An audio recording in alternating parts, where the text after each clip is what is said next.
Hello and welcome to a new video. Today we're gonna take a look at a very spicy team here with Dunsparce that got sent to us from Nerds Rising. Of course, their link is in the description or on the title, like this tag that you can do on YouTube right now. You're going to see it anyway.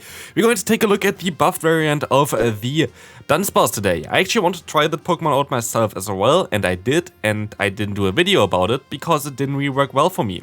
Reason for this was I played it differently, and I feel like that was the main mistake for it, so I wanted to try it out again, but the team that I would have wanted to build around it, which would have been, by the way, the Dunsparce, Machamp, Swap, and the Trevenant in the back, is pretty similar to a team that I recently showcased with a Trevenant already, so I didn't really want to play it again. So now we're gonna take a look at some gameplay here with two very spicy flying types in the back there, with the Masquerain, which I actually have built as an XL variant for the Ultra League, which is kind of funny, but also here the Shadow Crobat, which is also an interesting Pokemon. But in my opinion, in general, the Dunsparce now with the updated Rollout damage, which actually helps Pokemon out quite a bit, because you do definitely need more damage against quite a few Pokemon, going to be the best in the lead, in my opinion, because you have a lot of neutral matchups in the lead that you can basically play around and then hopefully align your Pokemon in the back. Here, of course, this team doesn't really rely too much on aligning your Pokemon in the back there, but you can definitely try it out to align your Pokemon with the Dunsparce, because you have a decent matchup against Steel types, you have a decent matchup against Flying types, you have a decent matchup against basically anything that isn't a Medicham here. So I really think that this Pokemon is very good in general for the Open Great League right now, as you're going to see a Masquerain farming down the Medicham, which is kind of funny. But yeah, definitely that's going to be an interesting showcase today. Let's take a look at the second game here. We're going to have a Galisapot. Galisapot has access to the move Shadow Claw as a fast move, which is going to be beneficial for you, as you're of course going to be able to double resist this with the neutral normal typing. There's the opponent going to decide to swap out here. You also have going to have two very decent answers for this Pokemon in the back, but in comes now the Deoxys. You're kind of forced to shield this move up in case it's a Rock Slide, and it's going to be a Thunderbolt, which you're most likely going to be able to survive after the lunge here, which is going to be an interesting one. But you're going to undercharge this lunge perfectly, so you can get another farm down, like farm move in there, which is going to be very nice for you. As you're going to see now, the Galarian Stunfisk. This Galarian Stunfisk definitely has to be aligned against your Dunsparce, because your backline is going to struggle a little bit against this one.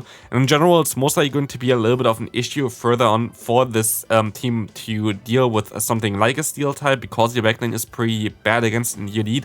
While yes, you have Drill Run, which is going to be pretty decent, still can struggle a little bit against that one.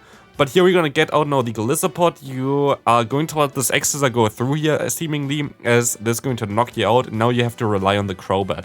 Crobat should be able to farm them all the way down. You're kind of forced to let this move go through it, even though it's going to do a ton of damage with the Liquidation. It's not going to be enough, and you even got the defense drop, which I don't think really matters too much here.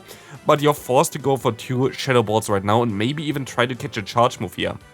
But it didn't work out for you, as the opponent going to get another move off here. Rock Slide comes through, and you're going to be able to farm them all the way down here with the Crobat. Of course, Air Slash is not the ideal fast move. Air Slash, of course, for Crobat is the ideal fast move, but Wing Attack is just a better fast move for Flying type Pokemon, but Crobat doesn't learn it, so that's why Golbat is usually more preferred for the Great League. But of course, Air Slash does do more damage than the Wing Attack, which is of course beneficial in that matchup. Here we're going to see a Dragonair. Of course, you have to swap out. You have an ABB line here, and you're going to get out the Galarian Stunfisk here, which is going to be a little bit of a tricky one to deal with. Your Masquerain is not going to like this incoming Rock Slide. You have to let this move go through. There's not a lot that you can do about this one.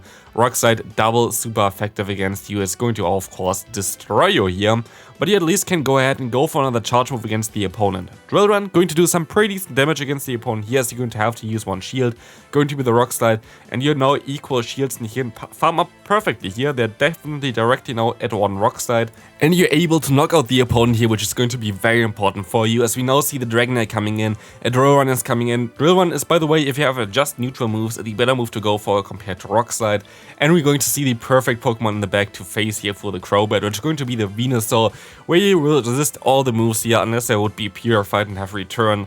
There's nothing you can, like, really, you have to fear about this Pokemon. So in comes here again, the Dragonair, they're gonna go for a Body Slam, but you see in P-Tai there with the Dragonair 2-1 Shadow Ball, and this is going to one-shot them for sure. And honestly, Shadow Crobat so far is the best Pokemon in my opinion on this team. Shadow Crobat is doing some pretty decent work here. Those are a little bit of earlier battles as well still, so definitely keep this in mind. But here we're going to see now the Azumarill coming in. Azumarill going to have not the best matchup against Crobat, but of course Crobat also going to struggle a little bit with the Ice Beam. You should went most likely for the Poison Fang immediately here, because the damage that Air Slash going to do is going to just add up a little bit more with that. Like this, you're still going to get to the next move here, but maybe you're not able to farm them down here if they would shield, but they're going to shield. I think you're going to be able to farm them down though, but you don't even want to farm them down, I guess. You're going to be able to now go into your Masquerain, farming all the way down with that one here, as they don't get to another charge move, and you're going to hope that the Masquerain can do something in the back. You're going to see now the Galvantula coming back in. They're most likely going to let this move go through. And you're staying in here as well, which is an interesting play. You try to swap out there, but of course, they need 2 fast moves, which is 8 turns, and you need 3 fast moves there, which are 9 turns. So yeah, there was no option for you to swap out. But now it's basically down to your Dunsparce against a Mud Bomb, a Whiscash, which also got buffed this season. So I'm curious if this is going to work out as well for you, as this Whiscash is going to be able to now go ahead and go for this Stab Mud Bomb, where you have to rely on the non-step Drill Run here. You're going to also generate energy slower than the opponent, I think, as far as I know. I think it does do a little, yeah, I think it does generate energy a little bit slower than Mudshot. So you're definitely at a disadvantage here right now. Your only play is to try to catch a move here, but that didn't work out so far for you. As you're going to see the Mud Bomb coming through, you're going to get shielded, or can you outspeed them? You're going to try to catch, and you're going to be able to catch the Mud Bomb. This does no damage. It's triple resisted actually. The fast move is going to be the triple resisted as well here, and you're going to be able to knock out the opponent with one lunge here from the Masquerain. In comes again the Whiscash. They're forced to go for another charge move. I'm curious as the KOs, because triple resisted Mud Bomb, yeah, okay, it still does KO, but the Drill Run going to be enough to knock out the opponent here, which is going to be very nice to see. Let's take a look at the next game. We're going to encounter now the Dunsparce against the Victreebel. This is going to be an interesting one, as well as you're going to be able to swap out now into your Crobat. I guess both are kind of similar, decent against it. Crobat might be the better safe swap in general, so I guess that's fine. We're going to get out the Altare here, which you're going to still punish quite a bit with the Poison Fang here, which is going to be very nice for you. And you might be even able to farm them down with your... Oh, they're going to go for the charge move here. That's going to be amazing. You might be even able to farm them down with your Dunsparce here, which is going to be very nice. But I guess maybe you go for the full farm down? Just no shield and go for a full farm down. Actually, yeah, I think because of the buff of the... Oh no, they're gonna get the attack drop. This was so unlucky. If they didn't get the 10% chance there for the attack drop, this would have been such a great play. But like this, the opponent going to have a better matchup there. Like, you would have got all of this matchup with 100 energy. It would have changed so much. You would have knocked out the Victreebel there. And now you have the Ninetales against you, which is not an ideal matchup for you either. This is super unlucky for you right now. You should just go straight for one exactly, even though like they see MP there. Or like they get the extra fast move through. There's 2-3 turn moves against each other. You are forced to let this move go through, as far as I see that. And you are going to be able to go for one Drill Run here, but yeah, it's going to be a tough one to still come back from that one. But that was so unlucky, man. Like, getting the 10% debuff chance there, you're still going to be able to win there, but it's still so annoying, because Dunsparce would have been in such a good position to completely sweep the entire team of the opponent. Like, you didn't even have to swap out if they didn't get the debuff there. But of course, 10% are 10%, that's part of the game. But we will see here now a Nidoqueen in the lead. Nidoqueen going to be pretty okayish for you. You have the super effective Drill Run for you, and also your backline going to be fine, especially if they're going to go ahead and go into the Medicham. You should be able to survive one Ice Punch from the opponent here. Masquerain has pretty decent bulk, but yeah, we're going to actually see the Psychic coming through here, which is going to be better for you, as Psychic is going to do a little bit less damage, and you're going to be forced to let this... I think it's a Power Punch, is it? Yeah, it is a Power Punch. Great prediction there as well. Like, I usually would still shield there just in case, but like, this really helped out a lot here for you to basically... I mean, actually, no, never mind. In this scenario, you didn't have to shield no matter what, because you know that you're going to have a pretty decent matchup against the Nidoqueen in the back anyway, as your Crobat going to have a pretty decent matchup against it. So I guess it's going to be fine here. I would just shield this move up as well. Going to go straight for the Poison Fang here this time around, please. You're going to overfarm a little bit. I guess you kind of maybe want to bait the potential of Shadow Ball. Not sure. But, guess you can go for 2 back-to-back. And it's going to be still fine. Like, no matter how you're going to play, this is still going to be fine. Are you going to shield up your Crobat here though? No, you're not going to do that. I expected this, that you would maybe not want to do that here and you're just going to rely on the Dunsparce. Bubble does the least amount of damage and you're going to be able to hit the Drill Run now onto the Nidoqueen. Is it enough to knock them out? It is enough, and one more Drill Run should seal the deal here. But you're going to go up to 2 Drill Runs first, which you can do. There's not really any benefit of doing that. Like, it doesn't really matter. Like, it literally doesn't really matter. But you're going to be able to knock them out with the 1 anyway. So that's going to be a good game. Let's take a look at the next game. We're going to encounter Dunsparce against a Shiftry. You most likely want to swap out here eventually at least. Maybe try to catch a charge move from the opponent. And you're actually going to be able to do this. Is this going to be the Leaf Blade? It is a foul play. That's not really ideal for you. But now you're going to do a lot of more damage with a fast move. In comes the Galarian and Stunfisk, which is amazing for you as you're going to be able to debuff them here right now. With your Masquerain, they're still forced to throw a charge move against you, but you're gonna even get another debuff. What this really does here is just going to put you into a prime position with your Dunsparce, as this Pokemon now will be able to easily take those Earthquakes. Double debuffed Earthquake is not going to do a ton of damage here. You're still going to need 2 Drill Runs here to knock out the opponent, but still, we're going to even get the shield here. This is going to be so good for you. Let's take a look at this one. Earthquake going to do not even half of the health of your own Pokemon there, which is going to be so nice for you to see. As you can go ahead, go for another Drill Run. Gonna get a ton of damage, not enough. This should only be a Rock Slide as far as I can see that. And this is going to do basically no damage at all. You can even overfarm and we see the Lanturn coming in. This can be a little bit tricky, but you at least have the perfect matchup for you here right now, especially as you are shield up. It's going to be pretty fine for you as you can go ahead, go for the Drill Run here, gonna get to the final shield of the opponent. You're forced to stay in here, you're forced to shield this move up. This is the only way really to deal with the opponent's Lanturn, as you can go ahead and have to shield up again. You have to shield up again. There's not a lot that you can do otherwise. But you can go ahead and farm up extra now. You most likely wouldn't even able to get to another fast move, but this is a safer route here. And you can knock out the opponent here. In comes now the Shiftry, and you're going to swap out immediately. I think they have a move stored basically here. But let's take a look if this is going to knock you out. It does not knock you out. You're going to see the Galarian Stunfisk coming back in here. You can farm them down. And the Poison Fang is going to knock out the opponent's Shiftry.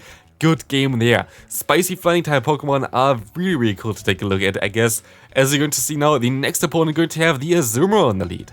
This is going to be an interesting one here, as well as you're going to see the Grandbull coming in. And of course, you can retaliate with the Crobat. Crobat will be able to resist the fast move because they are not as cool as we are. We are not running the Snarl here on the Grandbull. I usually love to use Snarl Grandbull, as you maybe already saw in the Clefable video. I just enjoy this Pokemon quite a bit. And as you're going to see here, you can farm them all the way down. Skarmory comes in and you're actually going to get to our last second Shadow Ball here, which is so nice because you're going to put them now into range where even most likely with the extra damage of the fast move rollout, you're going to be able to put them into Rock Slide range after a little bit. You're not going to be able to knock them out immediately here with a Rock Slide. This does not do enough damage, but this puts them into red health where you can just farm them all the way down here. And you will be able to take a charge move no matter what it is. It's going to be a Sky Attack, not even a Brave Bird. And this is going to put you into a prime position as you're going to see the Masquerain now coming back in against the Azumarill. Trying to go for the lunge here as you're going to shield up the first move. You will be able to survive another one afterwards now. And it's all trying to set up, I think, the Dunsparce at this point of time. I don't think that this Masquerain going to have the power to actually win this matchup against the Azumarill, even though it's going to be close.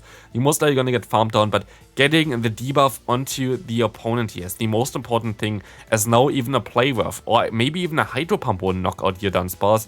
So we will find that out shortly. They shouldn't have a lot of energy, and you're going to be able to reach that Drill Run to do the finishing blow onto this Azumarill, and we can go ahead and go into the final game for today. Let's take a look at the final one here. We're going to encounter Dunsparce against a Clefable. Not really ideal. You most likely have to swap out eventually because you're running an ABB line. We're going to have here though the variant with Fairy Wind, which is now preferred. Going to go for one Psychic. Why do you run Psychic? But it's good to know already because you're Crobat. Now going to know that you don't really want to take one charge move from the opponent here. You can go for 2 charge moves, but you have to swap out here in my opinion. Please, yeah, you're going to swap out here right now. Try to farm them down. The Clefable is going to go down here, but not before getting another Psychic off, as you're going to encounter now the Talonflame in the back. You will be able to debuff them, but this is kind of two-sided sword here, because you're going to now get the opponent a little bit more farm, I guess. But let's take a look what you're going to do here. We're going to see the Crobat most likely coming back in here. Or what do we see? We're going to actually see the Dunsparce coming in, which has to take a charge move here. Is it going to be a Brave Bird? It's going to be a Flame Charge, which is beneficial for you, as we're going to see the Obstacle coming in. You can go for one Drill Run that's going to put them into a range where you can farm down after one Poison Fang, which is going to be very nice. But it's still going to be a close matchup here right now. You double resist counter, which is very decent for you, but still they're going to do some pretty decent damage with their charge moves of Night Slash here.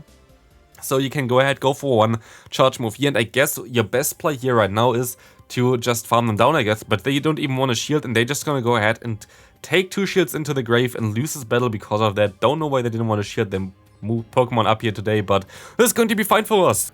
If you enjoyed this video, please leave a like and subscribe if you haven't already. On the screen are now 2 videos that you maybe haven't watched yet. Definitely check them out if you haven't already, and I'll see you in the next one. Bye bye.